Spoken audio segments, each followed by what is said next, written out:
여러분, 여기 한 남자가 있습니다.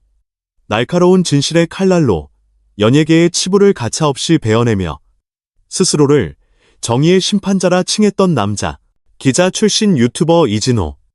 하지만 2025년 늦가을의 어느 금요일 밤, 그 칼날은 녹슨 채 부러지고 말았습니다.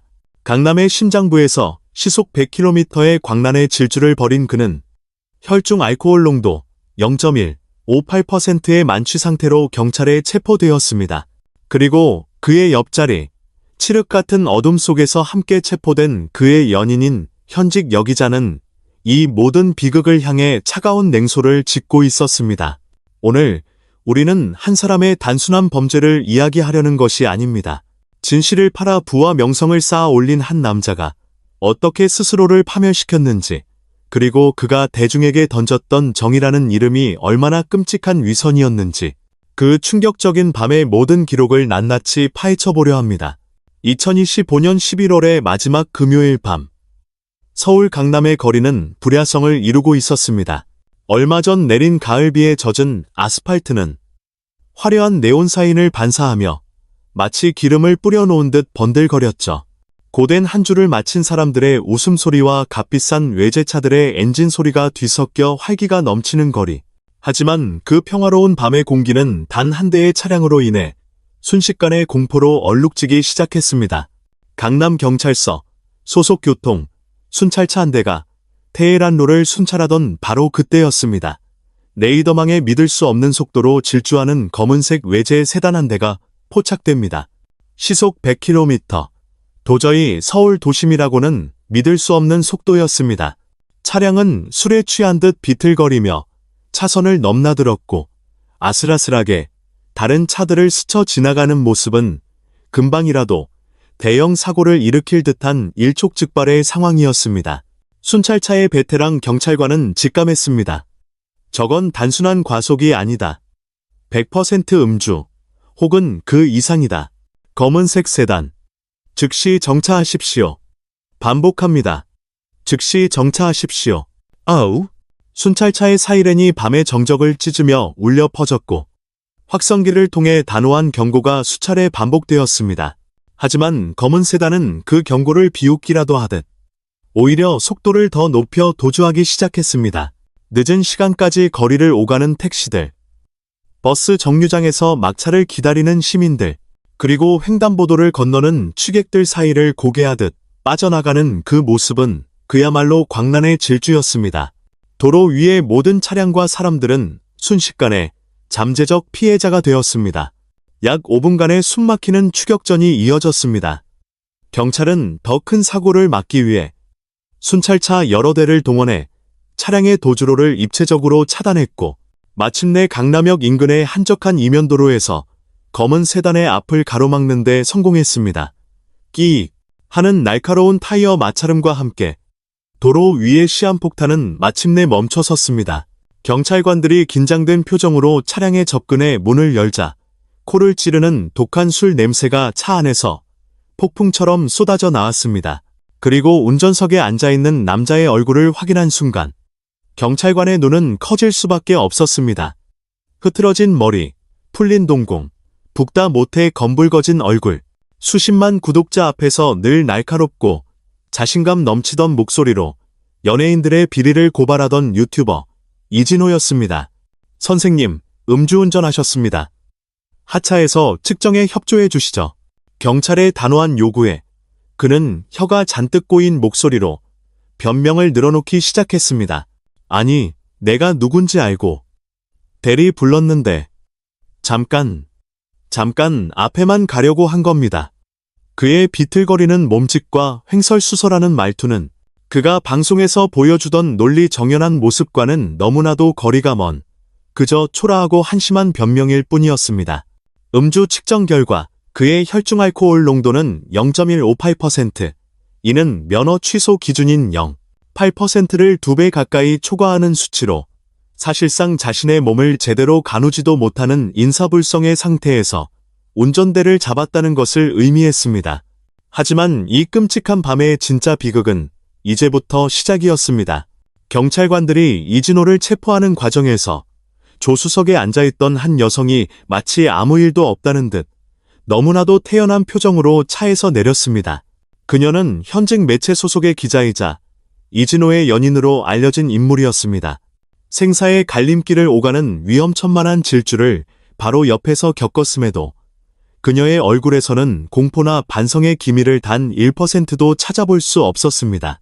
오히려 이 모든 상황이 자신들의 시간을 뺏는 귀찮은 해프닝이라는 듯 팔짱을 낀 채 삐딱하게 서서 경찰들을 아래 위로 훑어볼 뿐이었습니다. 참다 못한 한 경찰관이 그녀에게 물었습니다. 동승자분, 이렇게 위험하게 운전하는데 왜 말리지 않으셨습니까? 큰일 날 뻔했습니다. 그 질문에 그녀는 기다렸다는 듯 코웃음을 치며 대답했습니다. 그 목소리는 현장의 모든 공기를 얼어붙게 만들었습니다. 뭘 이런 거 가지고 그렇게 호들갑이세요?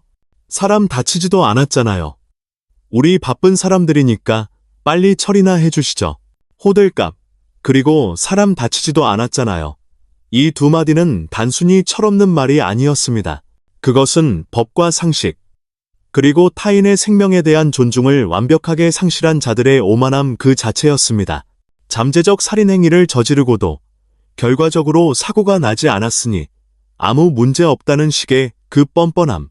심지어 그녀는 자신의 휴대폰을 꺼내 이 상황을 체증하려는 듯 경찰관들의 얼굴을 비추기까지 했습니다. 우리도 기자다. 함부로 대하지 말라는 무언의 협박이었습니다. 결국 이진호의 손목에는 차가운 쇠고랑이 채워졌습니다. 그가 그토록 많은 연예인들에게 범죄자라는 낙인을 찍으며 즐겼던 바로 그 쇠고랑이었습니다. 그는 아무런 저항도 하지 못하고 순찰차 뒷자리에 구겨지듯 태워졌습니다.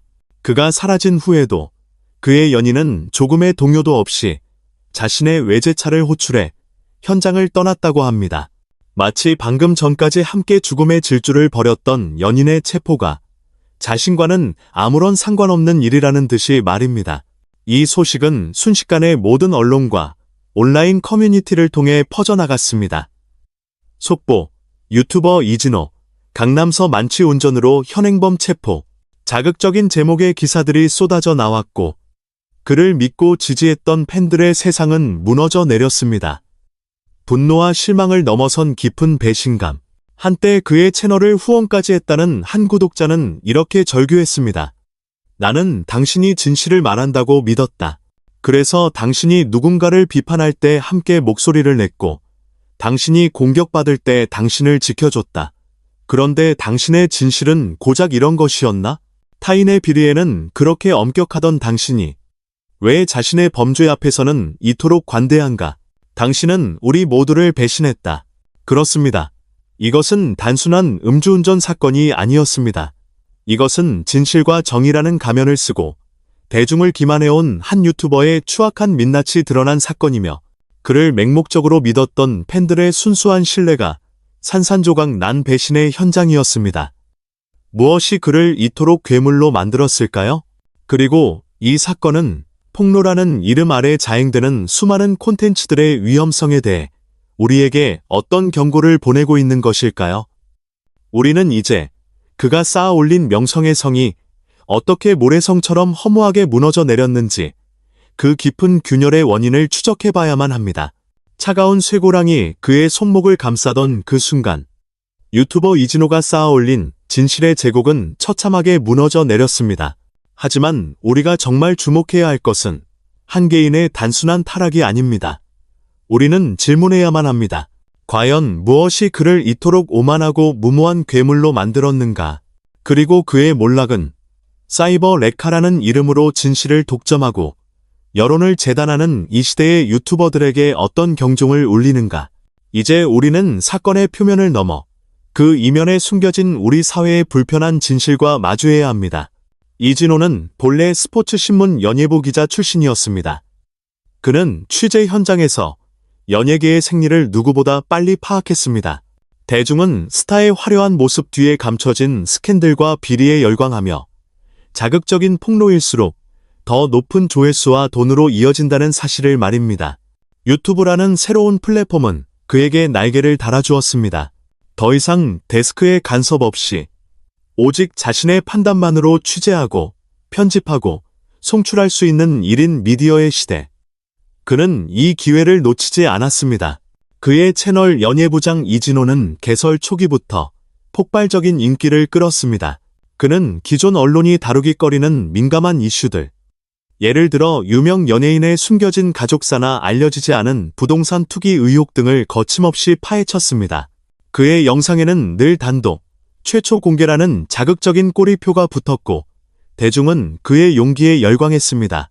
구독자는 기하급수적으로 늘어났고 한 달에 수천만 원에 달하는 유튜브 광고 수익은 그에게 경제적 자유를 안겨주었습니다. 한 평범했던 월급쟁이 기자는 단 몇 년 만에 대한민국 연예계의 저승사자로 군림하게 된 것입니다. 문제는 그가 쥔 진실의 칼날이 점점 더 무뎌지고 그 칼날을 쥔 그의 손이 돈과 명예에 취해 떨리기 시작했다는 점입니다. 초창기 그의 폭로에는 나름의 명분과 팩트가 있었습니다. 하지만 채널의 규모가 커지고 구독자들의 기대치가 높아질수록 그는 더 자극적이고 더 충격적인 먹잇감을 찾아 헤매기 시작했습니다. 확인되지 않은 제보, 익명의 관계자를 빙자한 카더라 통신, 심지어는 악의적인 짜깁기 편집까지 서슴지 않았습니다. 그의 영상으로 인해 한 연예인의 이미지는 회복 불가능할 정도로 훼손되었고 어떤 배우는 극단적인 선택을 암시하는 글을 남기고 활동을 중단하기도 했습니다. 하지만 그는 멈추지 않았습니다. 오히려 자신을 향한 비판을 기득권 언론의 질투 혹은 해당 연예인 팬들의 악의적인 공격으로 치부하며 자신을 진실을 위해 싸우는 외로운 투사로 포장했습니다. 그의 스튜디오는 그에게 완벽한 성역이었습니다.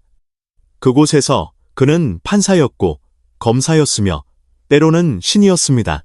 그는 자신의 영상 안에서 모든 것을 단죄하고 심판했습니다. 그리고 그의 구독자들은 그의 말 한마디 한마디를 성경처럼 믿고 따르는 충성스러운 신도가 되어갔습니다. 이러한 과정 속에서 그는 현실 감각을 완전히 상실하게 됩니다.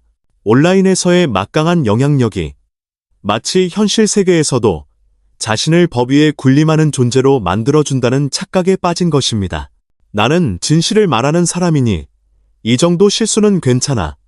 나는 수십만 구독자를 거느린 인플루언서이니 경찰도 나를 함부로 대하지 못할 거야. 음주운전으로 체포되던 그날 밤, 그의 머릿속을 지배했던 생각은 바로 이런 끔찍한 특권 의식이었을 겁니다.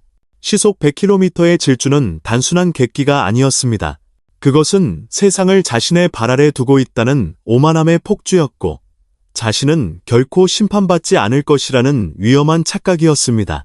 그리고 그의 옆에서 이 모든 광란을 방관하며 냉소짓던 그의 연인, 그녀의 모습은 이 사건의 본질을 더욱 선명하게 보여줍니다. 그녀 역시 기자입니다.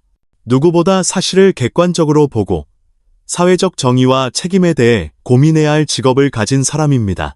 하지만 그녀에게서 저널리스트의 윤리의식은 찾아볼 수 없었습니다. 그녀는 이진호라는 권력의 옆자리에 기생하며 그가 누리는 특권과 영향력을 함께 즐기는 공범자일 뿐이었습니다.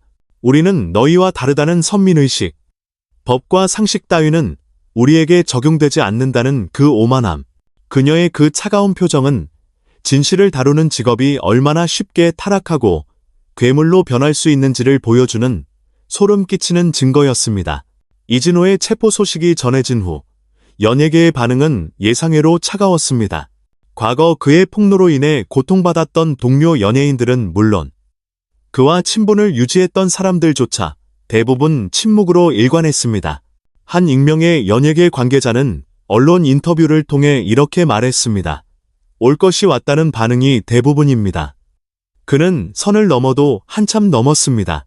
진실을 위한 폭로가 아니라 자신의 영향력을 과시하기 위한 폭력이었습니다. 그의 몰락은 자업자득일 뿐 누구도 그를 동정하지 않을 겁니다. 이 사건은 우리 사회에 매우 중요한 질문을 던집니다.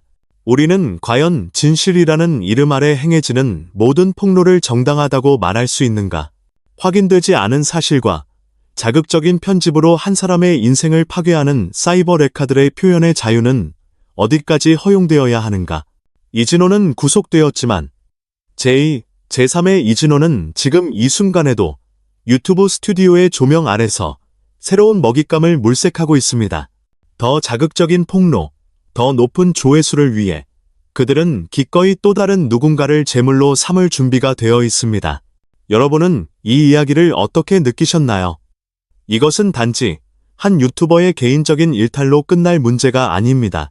우리가 무심코 클릭하고 소비하는 자극적인 콘텐츠들이 어쩌면 또 다른 괴물을 키워내고 있는 것은 아닐까요? 그리고 그 괴물이 휘두르는 칼날이 언젠가는 우리 자신을 향하게 될 수도 있다는 생각 해보신 적 없으신가요? 굳이 이번 사건이 우리가 진실을 소비하는 방식에 대해 그리고 우리가 맹목적으로 추종하는 영웅의 민낯에 대해 다시 한번 깊이 생각해보는 계기가 되기를 바랍니다. 여러분의 생각은 어떠신지 댓글을 통해 소중한 의견을 남겨주세요. 저희는 앞으로도 더욱 깊이 있고 균형 잡힌 시각으로 사건의 이면을 파헤쳐 나가겠습니다. 오늘 이야기가 의미 있었다면 좋아요와 구독, 알림 설정 부탁드립니다. 시청해주셔서 진심으로 감사합니다.